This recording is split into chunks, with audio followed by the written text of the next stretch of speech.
यह कहानी है शिक्षा के उस केंद्र की जहां पे देश विदेश से न जाने कितने विद्यार्थी आकर के पढ़ते थे। यह कहानी है उस स्थान की जहां पे महात्मा बुद्ध आया करते थे। यह कहानी है बिहार के उस माटी की। यह कहानी है उस इतिहास की जो पढ़ाई तो जाती है परंतु उस पर प्रकाश नहीं डाला जाता। यह कहानी है उस विद्यालय की जहां पे 90 लाख किताबें थीं।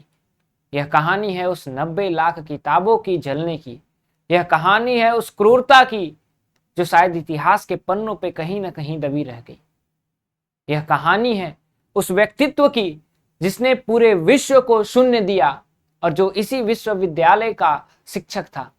यह कहानी है हर्षवर्धन, नागार्जुन, ह्यून सैंग जैसे उन विद्यार्थियों की जो इस विश्वविद्यालय के उपज रहे। यह कहानी है पूरे विश्व में भारत को विश्व गुरु बनाने वाले उस विश्वविद्यालय की जो पूरे भारत की धरोहर को सजा करके रखा था। यह कहानी है भारत के भविष्य की, या फिर यूं कहें भारत के भूत के भविष्य की। यह कहानी है हमारे विलाप की। यह कहानी है बिहार की। यह कहानी है हम सभी की फूटी हुई किस्मत की। यह कहानी है फिर से खड़ी हुई नालंदा विश्वविद्यालय की। गुड मॉर्निंग, नमस्कार। मैं अमित तिवारी आप लोगों का स्वागत करता हूं इस बेसिक शिक्षा के ऑनलाइन लर्निंग प्लेटफॉर्म पे। तो बैकग्राउंड देख करके तो आप लोगों को समझ में आ ही गया होगा कि आज जो हमारा करंट का सबसे इंपॉर्टेंट टॉपिक चल रहा है, जिसे नालंदा यूनिवर्सिटी, एक महान धरोहर जो हर जगह फैला हुआ है आजकल न्यूज में, हम उसके ऊपर बात करने जा रहे हैं। आज हम बात करेंगे कुछ चीजों पे। आज हम बात करेंगे बख्तियार खिलजी की उस क्रूरता पे जिसको पूरे विश्व ने देखा, भारत ने देखा, भारत ने महसूस किया, भारत के इतिहास का हिस्सा रहा। पर शायद वो इतिहास जो हमें उस तरह से नहीं पढ़ाया गया या पढ़ाया जाता है जिस तरह से बाकी इतिहासों को पढ़ाया गया। हम बात करेंगे उस इतिहास की जो शायद कहीं ना कहीं दबी रह गई। हम बात करेंगे उस नालंदा विश्वविद्यालय की जो खड़ा हुआ, जिसे गिराया गया और जो आज फिर एक बार खड़ा हो गया। अंततः हम बात करेंगे उस पूरे प्रक्रिया की जिस तरह से इस नालंदा विश्वविद्यालय को खड़ा करने की कोशिश की गई और अंततः कुछ दिनों पहले हमारे इस नए विश्वविद्यालय को खड़ा किया गया। अगर हम हिस्टोरिकल पर्सपेक्टिव पे जाएं तो बहुत सारी बातें चलती हैं, लेकिन आपको इसी से इतना समझ में आ जाएगा कि सभी लोग नालंदा यूनिवर्सिटी के बारे में थोड़ा बहुत जानते होंगे, पर क्या सबको पता है कि इस यूनिवर्सिटी के संस्थापक कौन थे? इस यूनिवर्सिटी को जिसको 5वीं शताब्दी में बनाया गया, इसको बनाने वाले कोई और नहीं, कुमार गुप्त थे। जी हां, कुमार गुप्त ने 5वीं शताब्दी में इस नालंदा यूनिवर्सिटी को बना तो दिया, लेकिन इस नालंदा यूनिवर्सिटी पे 3 आक्रमण भी हुए। आपको आखिरी आक्रमण के बारे में भी थोड़ा बहुत बताया गया होगा। इस 3 आक्रमण में पहला आक्रमण जो होता है वो आप देख लीजिए 455 से 467 एडी में होता है। दूसरा आक्रमण भी जो है आपका शुरुआती 7वीं शताब्दी में होता है। परंतु ये दोनों आक्रमण होते हैं। इस दोनों आक्रमण के बाद जो नालंदा विश्वविद्यालय है फिर से और बहुत ही अच्छे तरीके से खड़ा हो जाता है, उसे ज्यादा नुकसान नहीं होता है। लेकिन जो तीसरा आक्रमण होता है 1193 में, ये आक्रमण भारत के भविष्य को, बिहार के भविष्य को और उस 90 लाख पुस्तकों को और न जाने कितने विद्यार्थियों के भविष्य को दफन कर देता है, जला देता है, जो इतिहास के पन्नों में हमेशा बना रहता है। उस दिन उद्घाटन के दिन प्रधानमंत्री जी ने कहा है कि आप किताबों को जला सकते हैं, आप पन्नों को जला सकते हैं, परंतु आप ज्ञान के सागर को, ज्ञान के भंडार को नहीं जला सकते। आप उस इतिहास को नहीं जला सकते जिसको लोगों ने महसूस किया है। आप उस ज्ञान को नहीं दबा सकते। और सबसे बड़ी बात उठती है कि बख्तियार खिलजी ने आखिर ये क्रूरता की क्यों? उसे फायदा क्या हुआ उस 90 लाख किताबों को जला करके? तो इस कहानी के बहुत से रोचक तथ्य हैं, बहुत से सार हैं, लेकिन एक कहानी जो सबको बताई जाती है, जो बहुत ही रोचक बताई जाती है, वो ये है कि बख्तियार खिलजी एक बार युद्ध में घायल हो गया। वो अपने हकीमों के पास गया, हकीम उसे ठीक न कर पाए, उसकी हालत बिगड़ती गई। उस वक्त कुछ लोगों ने उसे कहा कि आपको क्या करना चाहिए। राहुल श्रीभद्र जो कि एक चिकित्सक हैं, महान नालंदा विश्वविद्यालय के, आप उनसे संपर्क करें, परंतु ईगो कहें, घमंड कहें, क्रूरता कहें या फिर व्यवहार कहें कि बख्तियार खिलजी ने कहा कि मैं एक हिंदू से अपना इलाज नहीं करा सकता। उसके बाद उसकी हालत और खराब होने लगी, उसकी स्वास्थ्य और खराब होने लगी। अंततः न चाहते हुए भी राहुल श्रीभद्र जी आते हैं और उनके उपचार के, बख्तियार खिलजी की उपचार की प्रक्रिया जो है वो चालू होती है। और जैसे ही ये प्रक्रिया चालू होती है, उससे पूर्व बख्तियार खिलजी ने राहुल श्रीभद्र जी के सामने एक छोटा सा शर्त रखा था, और वो छोटा सा शर्त बहुत ही बड़ा शर्त था। उसने कहा कि आपको मुझे ठीक करना होगा, परंतु मैं आपकी दवाओं को नहीं खाऊंगा। बहुत बड़ी बात थी। भाई साहब, आप डॉक्टर के पास जा रहे हैं, आप कह रहे हैं कि मैं तुम्हारी दवाइयों को नहीं खाऊंगा, लेकिन मुझे ठीक कर दो।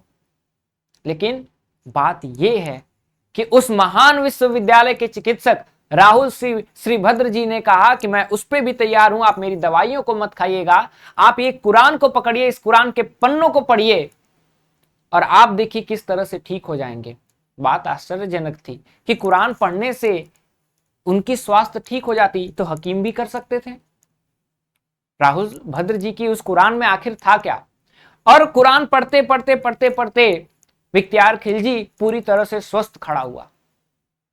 फिर बाद में पता लगाया गया कि भैया इस कुरान में है क्या, तो पता चलता है कि इस कुरान में वो औषधि थी जो उसके शरीर से स्पर्श होते ही उसके शरीर को क्या कर रही थी, उसके स्वास्थ्य को पूरी तरह से ठीक कर रही थी। और ये सारी चीजों को देख करके, इस धरोहर को देख करके, इस बुद्धि को देख करके, इस महान विज्ञान को देख करके बख्तियार खिलजी ने कहा कि ये विज्ञान यहां नहीं रहना चाहिए। न जाने क्या उसके मन में आया, क्या जलन की भाव आई, या फिर यूं कहें कि क्रूरता का कोई विवेक नहीं होता, क्रूरता के पास कोई बुद्धि नहीं होती। वो चल दिया उस महान धरोहर को जलाने के लिए। उसने नालंदा यूनिवर्सिटी को पूर्ण रूप से जला दिया। मैंने बताया था कि दो पहले भी आक्रमणकारियों ने आक्रमण किया था, पर उस रूप से नहीं किया था कि नालंदा फिर खड़ा ही ना हो पाए। परंतु बख्तियार खिलजी ने जो किया, वहां पे मौजूद 90 लाख जो बुक्स थे, जो मैन्यूस्क्रिप्ट्स थे, उनको जला दिया गया। आज हमें एक पेज लिखने में, 2 पेज लिखने में बहुत तकलीफ होती है। सोचिए उस जमाने में 90 लाख के करीब क्या थे, मैन्यूस्क्रिप्ट्स थे, जिसे जलाया गया। और लोग कहते हैं, इतिहासकार कहते हैं कि इस 90 लाख किताबों को जलने में 3 महीने तक का समय लगा। यानी हमारे बिहार के भविष्य को जलने में 3 महीने तक का समय लगता है।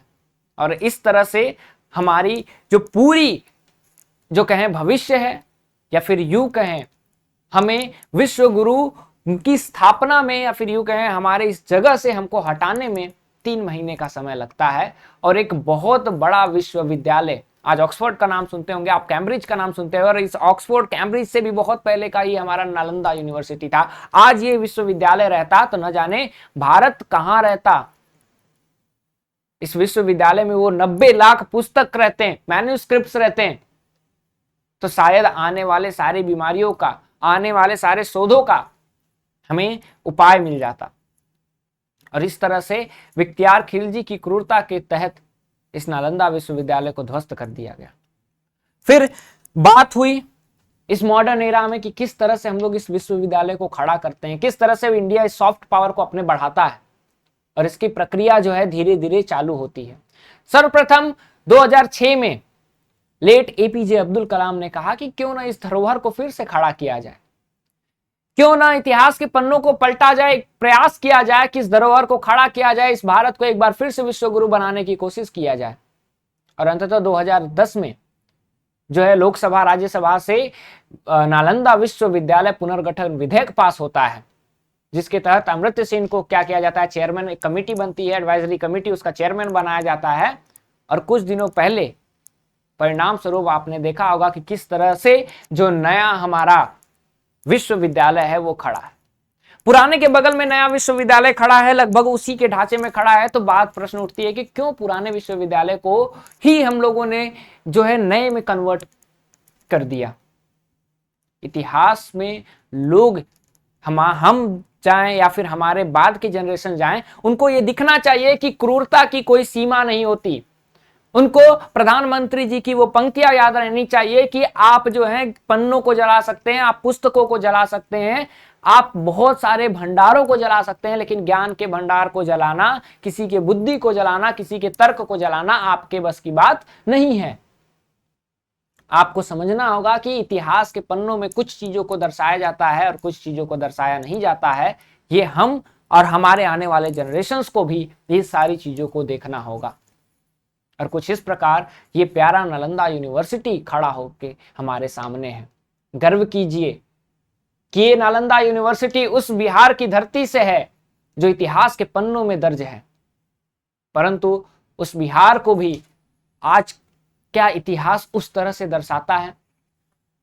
गर्व कीजिए कि ये नालंदा यूनिवर्सिटी एक बार फिर से, अगर हम चाहें, हमारी सरकार चाहे, तो ये फिर से हमें विश्व गुरु बनाने में जो है बहुत बड़ी भूमिका निभाने वाला है। गर्व कीजिए कि हम उस धरोहर से आते हैं जिस धरोहर में नालंदा विश्वविद्यालय, तक्षशिला जैसे बहुत बड़े यूनिवर्सिटीज थे। उम्मीद है ये आपको वीडियो अच्छा लगा होगा। अगर इस तरह की वीडियो और आपको चाहिए तो आप कमेंट सेक्शन में ड्रॉप डाउन करिए। और एक बार फिर से मैं आपको कहना चाहूंगा कि नालंदा के और भी इतिहास हैं, आप उनको पढ़िए। अगर आप चाह रहे हैं कि मैं उन पे वीडियोस लेकर के आऊं तो आप कमेंट सेक्शन में ड्रॉप डाउन करिए। उम्मीद है कि ये वीडियो आपको अच्छा लगा होगा, रोचक लगा होगा। Thank you so much.